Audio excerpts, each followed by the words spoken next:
அனைவருக்கும் வணக்கம்.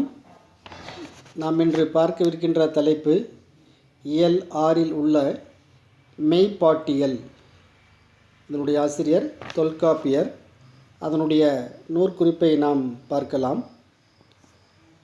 நம் பாடப்பகுதி தொல்காப்பிய பொருளதிகாரத்தின் மெய்ப்பாட்டியலில் இடம்பெற்றுள்ளது. தொல்காப்பியம் தமிழில் கிடைக்கப்பெற்ற முதல் இலக்கண நூல் என்பதை அறிவோம். அது பழந்தமிழரின் நாகரிக செம்மையினை தெள்ளத் தெளிய விளக்கும் ஒப்பற்ற பெருநூலாகும். தமிழ்மொழியின் அமைப்பை விதிகளாக்கி விளக்குவதோடு தமிழ் கவிதையிலின் நுட்பங்களையும் பேசுகிறது. தொல்காப்பிய பொருளதிகாரம் கவிதைகளுக்கான பொருண்மை, உறுப்புக்கள், உத்திகள், அழகு ஆகியவற்றை சிறப்புற எடுத்து இயம்புகிறது. தொல்காப்பியத்தின் ஆசிரியரான தொல்காப்பியரை தமிழ் சான்றோர் ஒல்கா பெரும்புகழ் தொல்காப்பியன் என்று போற்றுகின்றனர். நூல் முழுமைக்கும் இளம்பூரணர் உரை எழுதியுள்ளார். இது தொல்காப்பியத்தினுடைய சிறப்பு, அதனுடைய ஆசிரியர் தொல்காப்பியனுடைய அந்த பெருமை பற்றியும் எவ்வாறு மெய்ப்பாட்டிலில் நமக்கு கருத்துக்களை விளக்கியுள்ளார் என்பதை நாம் பார்க்கலாம். இதில் முதல் நுழையும் முன் பகுதிகளாக இலக்கியத்தை படிக்குந்தோறும் அதன் பொருளை ஆழப்படுத்தும் வகையில் காட்டப்படும் உணர்ச்சி வெளிப்பாடே சுவை என்னும் மெய்ப்பாடு. இப்போ மெய்ப்பாடு என்பதற்கு விளக்கம், இலக்கியத்தில் நாம் படிக்கின்ற பொழுது அதன் பொருளை ஆழப்படுத்தும், மேலும் ஆழப்படுத்தும், விரிவுபடுத்தும் வகையில் காட்டப்படுகின்ற அந்த உணர்ச்சி வெளிப்பாடு தான் அது சுவை என்று சொல்வார்கள். சுவை என்னும் மெய்ப்பாடு சொற்கேட்டார்க்கு பொருள் கண்கூடாதல் என்பார் தொல்காப்பிய உரையாசிரியரான பேராசிரியர். கவி கண்காட்டும் என்றும் அவர் குறிப்பிடுகிறார். நாடகத்தில் நடிப்பவரிடத்தில் தோன்றும் மெய்ப்பாடுகள் காண்போரிடத்திலும் உணர்வுகளை தோற்றுவிக்கும். ஒருவர் நாடகத்தில் நடிக்கின்ற பொழுது அவருடைய உள்ள உணர்வுகள் எல்லாம் வெளியே காட்டப்படுகின்றன. அந்த உணர்வுகளை தோற்றுவிக்கின்ற எண்ணமாக மெய்ப்பாடும் இருக்கின்றது. இலக்கியத்தில் வரும் செய்தி கண்ணெதிரே தோன்றுமாறு காட்டப்படுவதே மெய்ப்பாடு. நாடகத்தில் ஒருவர் நடிக்கின்ற பொழுது அவருடைய உள்ள உணர்வுகளை எவ்வாறு வெளிப்படுத்துகின்றாரோ அதே போல நம் கண்ணெதிரே இலக்கியத்தில் வருகின்ற அந்த செய்தியெல்லாம் நம் கண்ணுக்கு முன்னால் நிற்பதைப் போல காட்டப்படுகின்ற அந்த காட்சி தான் இங்கே மெய்ப்பாடு என்று சொல்வார்கள். இலக்கியத்தின் வடிவமும் பொருளும் சார்ந்த மெய்ப்பாடு மிக சிறந்த அழகியல் கோட்பாடு. அதை பற்றி தான் இப்போது தொல்காப்பியத்தில் அந்த தொல்காப்பியர் கூறியிருக்கின்றார் என்பதை நாம் பார்க்கின்றோம்.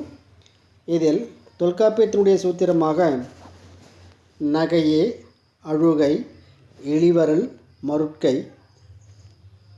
அச்சம், பெருமிதம், வெகுளி, உவகை என்று அப்பால் 8 மெய்ப்பாடு. அப்போ மெய்ப்பாடு எத்தனை என்று கேட்டால் இங்கே 1 நகை, அழுகை, இளிவரல், மருட்கை, அச்சம், பெருமிதம், வெகுளி, உவகை, இவை 8 தான் மெய்ப்பாடு என்று கூறுவர். உள்ள உணர்வுகளை வெளிப்படுத்துகின்ற தன்மைதான் இங்கே மெய்ப்பாடு. முதலில் சொல்லும் பொருளும் என்று பார்க்கின்ற பொழுது நகை என்றால் நகையே என்பது நகை என்றால் சிரிப்பு, இளிவரல் என்றால் சிறுமைத்தனம், மருட்கை என்றால் வியப்பு, பெருமிதம் என்றால் பெருமை, வெகுளி என்றால் சினம், உவகை என்றால் மகிழ்ச்சி.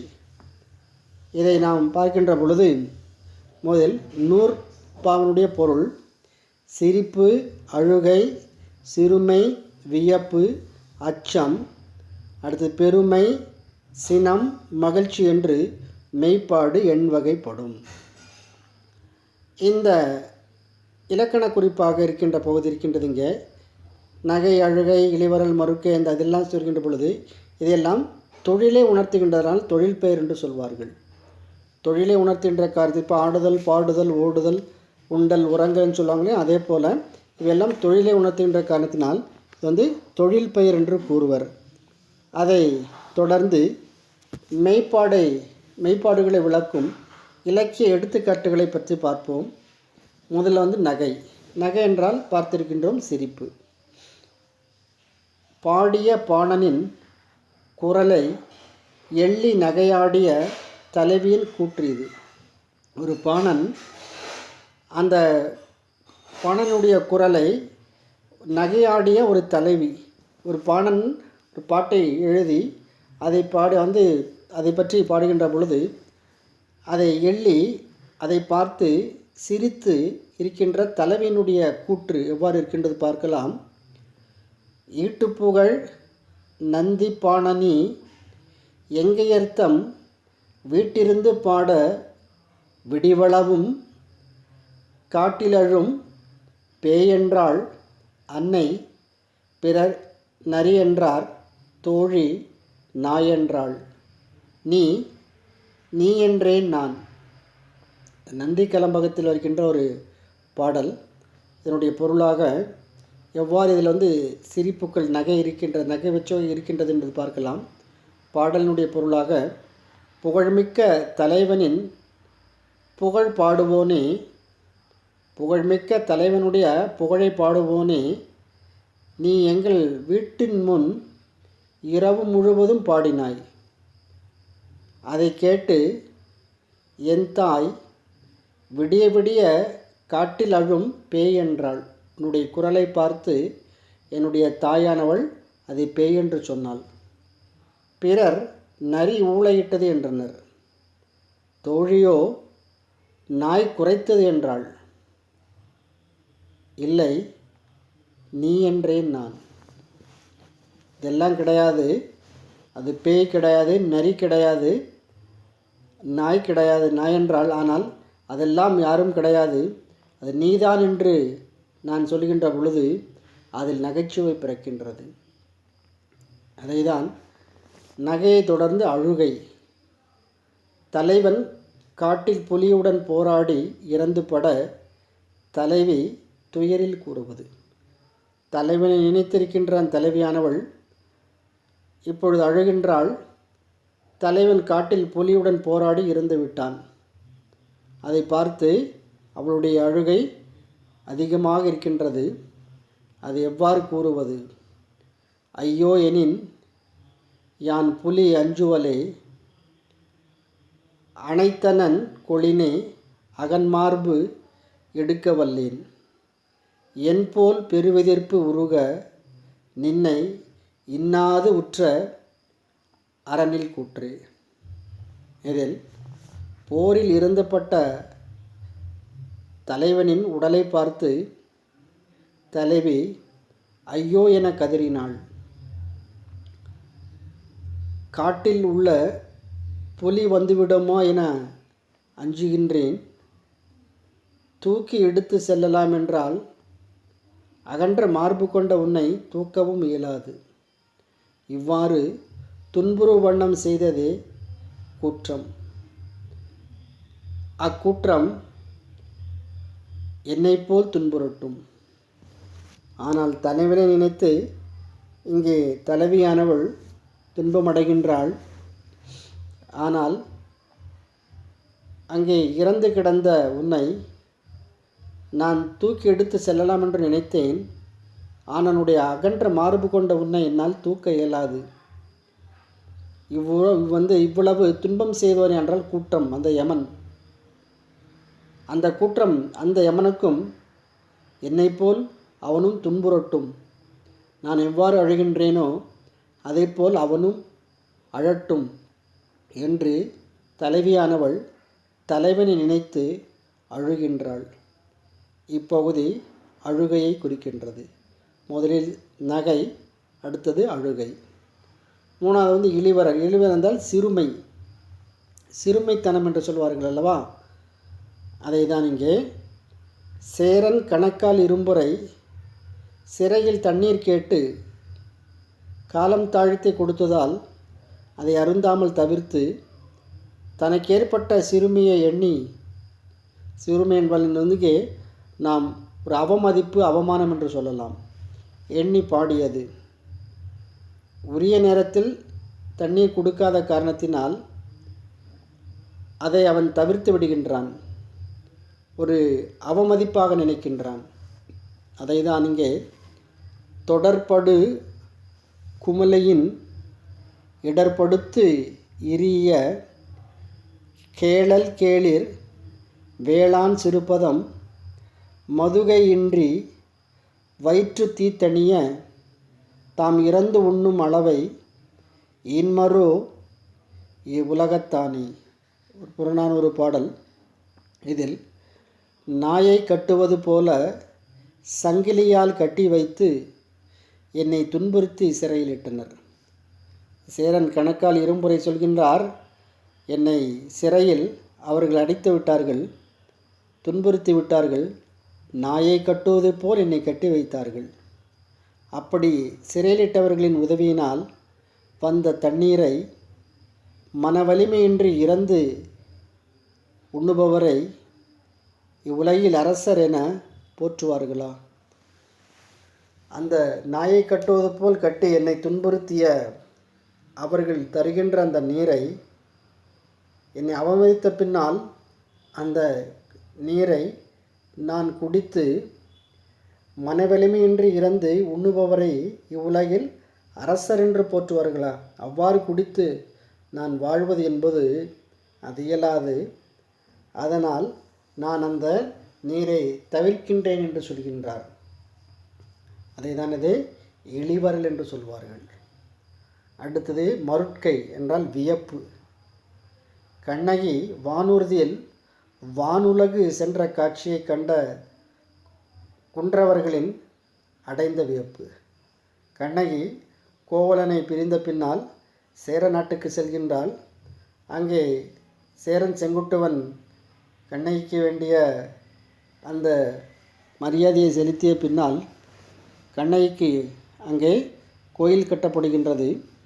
அப்பொழுது அங்கிருக்கின்ற முனிவர்களுக்கும் மக்களுக்கும் காட்சியை கொடுத்துவிட்டு கண்ணகியானவள் வானூர்தியில் வானுலகம் சென்ற காட்சியை அங்கே குன்றக்குறவர்கள் பார்க்கின்றார்கள். அதை பார்த்து அங்கே ஒரு வியப்பு. திருமா பத்தினிக்கு அமரர்க்கு அரசன் அமர்வந்து ஈண்டி அவள் காதல் கொழுநனை காட்டி அவளோடும் எம் கண்புலம் காண விண்புலம் போயது இரும்போது போலும் என்று சிலப்பதிகார பாடல். இந்திரன் கோவலனோடு வந்து பத்தினியாகிய கண்ணகியை விண்ணுலகு அழைத்து சென்ற வியப்பான காட்சியை நாங்கள் கண்டோம். இறந்த கோவலன் இங்கே இந்திரன் கோவலனோடு வந்து பத்தினியாகி கண்ணகியை வானுலகத்திற்கு அழைத்து சென்றான் என்ற காட்சியை பார்க்கின்ற பொழுது அது மிக வியப்பை தருகின்றது. இது மருட்கை என்பதுதான் இங்கே வியப்பு. இது அச்சம், ஒரு பயத்தை குறிக்கின்றது. யானை சினந்து வர மகளிர் நடுங்கி அஞ்சியதை வெளிப்படுத்துதல். மயில் வேழம் மடங்கலின் எதிர்த்தர உய்வு இடம் அறியேம் ஆகி ஒய்யென திருந்துகோல் எல்வளை கெழிப்ப நானு மறந்து விதிப்புறு மனத்தே விரைந்து அவர் பொருந்தி சூருரு மஞ்சையின் நடுங்க. இப்பாடலினுடைய பொருளாக மதம் பிடித்த யானை மரங்களை முறித்தது. மதம் பிடித்த யானையானது அங்கிருக்கின்ற மரங்களெல்லாம் முறித்து விட்டது. கார்கால மேகம் இடிப்பதைப் போல. கார்காலம் என்றால் மழைக்காலம். மழைக்காலத்தில் மேகம் எவ்வாறு இடிக்கின்றதோ அதை போல அதனுடைய சத்தம் கேட்டது, முழங்கியது. உயிர் பிழைப்பதற்கு வேறு இடம் காணவியலாமல் மனநடுக்கம் அடைந்தோம். அதனால் நாங்கள் உயிர் பிழைக்க வழியில்லாமல் நாங்கள் எல்லாம் மனநடுக்கம் அச்சமடைந்தோம். உயிரினும் சிறந்த நாணத்தை காக்க மறந்தோம். வளையல்கள் ஒலிக்க விரைந்து ஓடி சென்று அவனை சேர்ந்து மயில் போல் நடுங்கி நின்றோம். அப்படிங்கிறத இந்த இடத்துல அவருடைய அச்சத்தை, பயத்தை காட்டுகின்றது. அந்த பயம் இருந்த அந்த யானை பார்த்த உடனே நாங்கள் எல்லாம் பயந்து நின்றோம். வேறு எங்கு செல்ல முடியாமல் அங்கேயே தனித்து நின்றோம், ஓடி சென்றோம். இது ஒரு அச்சத்தையும் பயத்தை தருகின்றது. அதே போல்தான் பெருமிதம். பெருவீரன் ஒருவன் தனியாக பெரும் படையை எதிர்க்கும் பெருமிதத்தை குறிப்பிடுதல். ஒரு சுடர் வாளோடு ஒரு கால் விலங்கின் சிறு சுடர் முற்பேர் இருளாய் கண்டேன் எரிசுடர்வேல் தேங்குலாம் பூந்தெரியல் தேர்வேந்து நின்னோடு பாங்கலாம் மன்னர்படை. பாடலுடைய பொருளாக, எரிதற்கு ஒளிமிக்க வேலினையும் தேன் நிறைந்த பூ மாலையினும் உடைய தேர்வேந்தனை வாளுடன் பகையரசனின் பெரும்படையை நான் தடுப்பேன். என் முன் அப்பெரும்படை சிறு விளக்கின் முன் இருள் ஓடுவது போல் ஓடும்.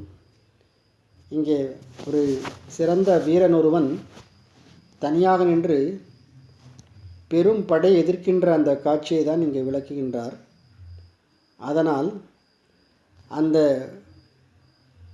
ஒளிமிக்க அந்த வேலினையும் தேன் நிறைந்த அந்த பூமாலையினும் உடைய தேர்வேந்தனை வாளுடன் பகையரசனின் பெரும்படையை, வாளுடன் அந்த அரசனுடைய படையை நான் தடுப்பேன். என் முன்னால் அவனுடைய படை எவ்வாறு இருக்கின்றது? சிறு விளக்கின் முன் இருள் ஓடுவதைப் போல் ஓடும்.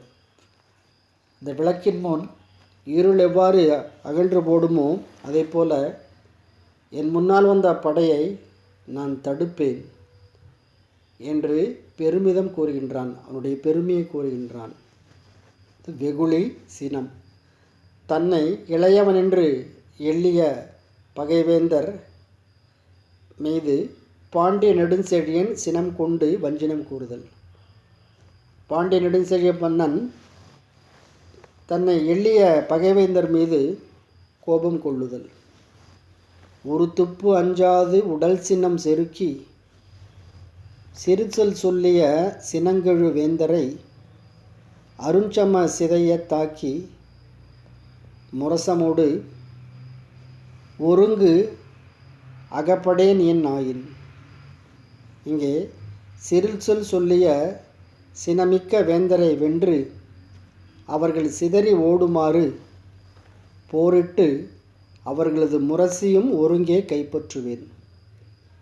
என்னை இளையவன் என்று சொல்லிய அவர்களை, இந்த பகைவேந்தரை, சினமிக்க வேந்தரை அவர்களெல்லாம் நான் வென்று இந்த நாட்டை விட்டு சிதறி ஓடுமாறு நான் போரிடுவேன். அவர்களிடமிருந்த முரசையும் நான் கைப்பற்றுவேன் என்று கோபம் கொண்டான். அடுத்தது உவகை மகிழ்ச்சி. மழை மேகத்தை கண்ட மயில் போல நீல வண்ணனாகிய கண்ணனை கண்ட குந்தியின் மகிழ்ச்சி. அந்த மழை மேகத்தை பார்க்கின்ற பொழுது மயில் எவ்வாறு மகிழ்ச்சி அடைகின்றோ அதே போல் நீல வண்ணனாகிய கண்ணபெருமானை கண்டவுடனே அந்த குந்தியினுடைய மகிழ்ச்சி எவ்வாறு இருந்தது? மண்டல மதிய மண்ணு மாசரு முகத்தினாலும் தின்திரள் மருகன்றனை சென்றெதிர் கொண்டு கண்டு வெண்டிரை மகரவேலை விரிப்புணன் முகந்து தோன்றும் கொண்டலை மகிழ்ந்து காணும் குளிர்பசு தோகை போன்றாள். இதில் முழு நிலவு முகத்தாளான அந்த குந்தி, பஞ்சபாண்டவருடைய தாயாக இருக்கின்ற இந்த குந்தி தேவி திறன்மிக்க மருமகன் கண்ணனை எதிர்கொண்டாள். வெள்ளலை நிறைந்த நீலக்கடலின் நீரை முகுந்து வரும் மேகத்தை கண்ட தோகை மயில் போல் மகிழ்ந்து வரவேற்றாள். கண்ணனை அன்போடு அவள் வரவேற்கின்றாள். அதை நீலக்கடலின் நீரை முகந்து வரும் மேகம் எவ்வாறு இருக்கின்றதோ அதை கண்ட பின்னால் தோகை அந்த மயில் போல் அந்த தோகைய மயிலானது எவ்வாறு அது அழகாக ஆடுமோ இன்புறுமோ அது போல கண்ணனை கண்டவுடனே அந்த மயில் போல் மகிழ்ந்து வரவேற்றாள். இதுதான் உய்போன் செய்தது காண்போர்க்கு எய்துதல் மெய்ப்பாடென்ப மெய்யுணர்ந்தோரே.